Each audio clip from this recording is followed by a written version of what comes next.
Well, Ads, you've seen the draw. What's your first impression? Oh, look, it's a really, I guess, exciting draw for the football club. To play Collingwood in our first ever game is exciting. Big club. They've obviously been in the competition for 3 years, but for us to travel away and play at the Victoria Park, where our inaugural men's team played many years ago, is exciting. And our girls are wrapped with the draw, our club's wrapped, and we can't wait to get started. And round two, of course, everyone's talking about already, the first ever women's derby.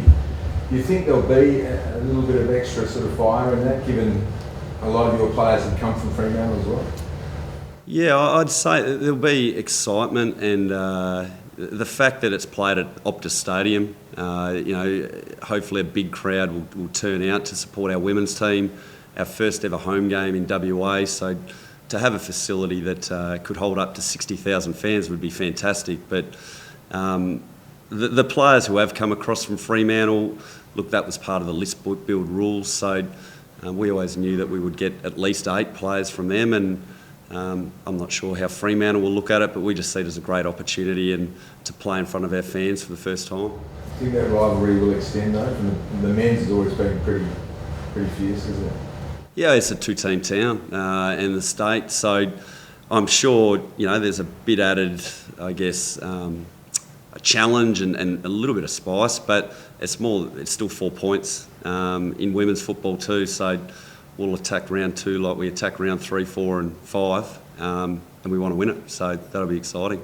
You don't really have a solid home ground. You only played here twice. Does that affect you guys at all? Not really. I mean, Oval 1 here is the same size as Optus Stadium.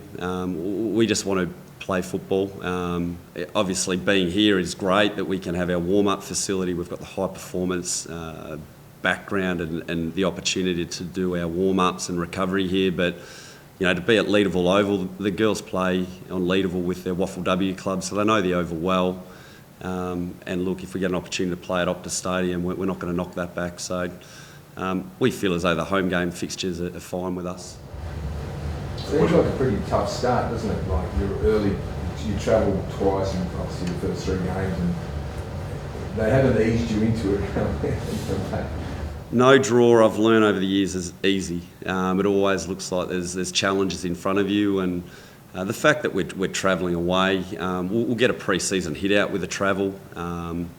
And really for our group, not playing together, to be able to be connected, travel away as a group and take on interstate teams and a big Victorian team for round 1 will, I think, get the girls up and about and really put in a good showing. So more than comfortable to play Collingwood round 1. How are the girls going? A lot of them are fresh to playing with each other. Are they gelling well? They're going really well. They're in an off-season program at the moment, but many of the girls are coming in about 4 to 5 weeks to use 4 to 5 times a week to use the facility. We've got a little session tonight where the girls will get together again, and we've had our Irish players arrive yesterday, and also the Victorian recruits that we picked up in the draft will arrive this weekend and next week. So the squad of 30 will come together, and pre-season is obviously later in November, and we can't wait to get started. What's the atmosphere like now that you've got your fixtures? Is that excitement just elevated now? Yeah, I mean, look, it's really making things formal, and the players now know who they're going to play. I think many of the families now will book the interstate trips, and even our staff, they're not full-time employees at the club, so for them to be able to communicate that to their work lives and get the time off they need is important. So to have this is fantastic, and then we'll get started November 25th and hopefully put in a really strong pre-season. Dana Hook used to be the face of, or one of the faces of Fremantle. Have you spoke to her about her reaction to potentially this derby in round 2? I haven't spoken to Hooks yet, but I'm sure she's the ultimate professional, and she'll know that being a key player of Fremantle and coming across, the game was always going to happen. What round it was, we didn't know, but she'll just attack this game like she'll attack the Collingwood game, and then the Western Bulldogs and the GWS game, and we know the quality player that Dana is, and I'm sure she'll be a leader and someone who'll put in a good performance. Coming into your first season as the head coach of the AFLW side, is there any differences you've pointed out from your time as a player in the AFL level, from maybe the mentality of the girls coming into their first season in this inaugural season? Yeah, so I'm not the head coach. I'm the head of the football program, but I know Luke's got a very level head and expectations around what we need to achieve, and it's not wins or the outcome with that, but it's about the process of being a really strong competitive team, to have high standards, to build a culture that people want to be a part of, and really know how to win in time. So we think we'll build a really competitive team for season one, but we want to make sure that we set the foundations up right, and over the coming years the players want to stay at this football club, but hopefully there's players that are knocking on the door that want to come and play for us as well. With that as well, how much were you weighing up when building the list as to these more senior players like Chantel Pereira and then other players like 19, 20-year-olds to build for that future? How much did that go into building this list?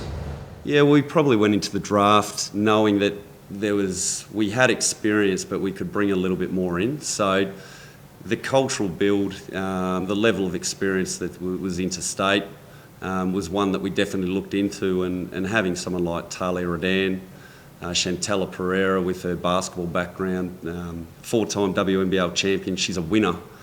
But it's not about just winning, she understands the process and the culture that she's had in basketball to help obviously rub off within our program as well. So it's a really nice blend. We've got some experienced players here in WA, but with the likes of Michaela Bowen, Mackenzie Dowrick, they're up and coming, really strong players in WA that we look to nurture over the coming years, and hopefully they take that leadership on into the future. Scoring seems to be the toughest thing to do in AFLW. Have you had a look at that? Have you had a chance to sort of work out how you can score more?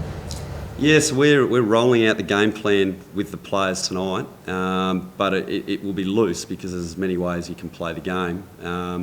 But the challenge with women's football is there's 16 aside, a last touch rule on ovals that the men play on. So it's never going to be the highest scoring game, and the quarters are shorter too. So we understand that we want to play a brand of football that is exciting and the girls understand, but the fans enjoy. But there won't be, I guess, a goal that we need to kick a certain amount of points other than we just want to kick more than what the opposition kick.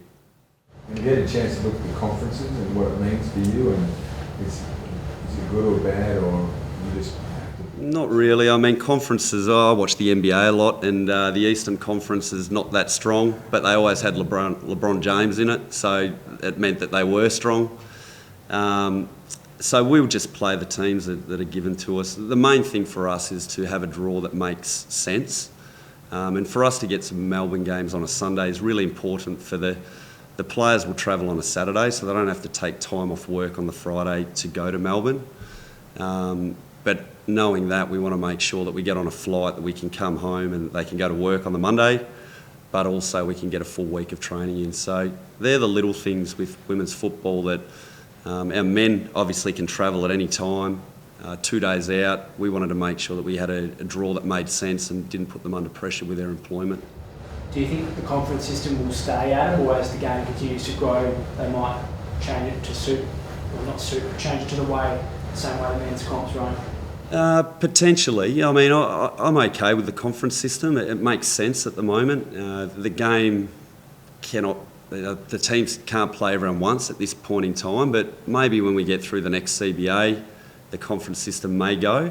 But I don't know, women's footy, there's an opportunity here to look at things differently, and it might take a little bit of time to getting used to, but it actually might be a good thing as well. So there's things that you just need to stay patient with, and I hope that the conferences are even this year.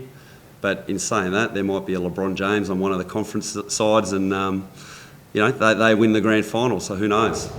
Overall, would you like a longer season though, do you think, ultimately? It will. I mean, the girls need to become more professional.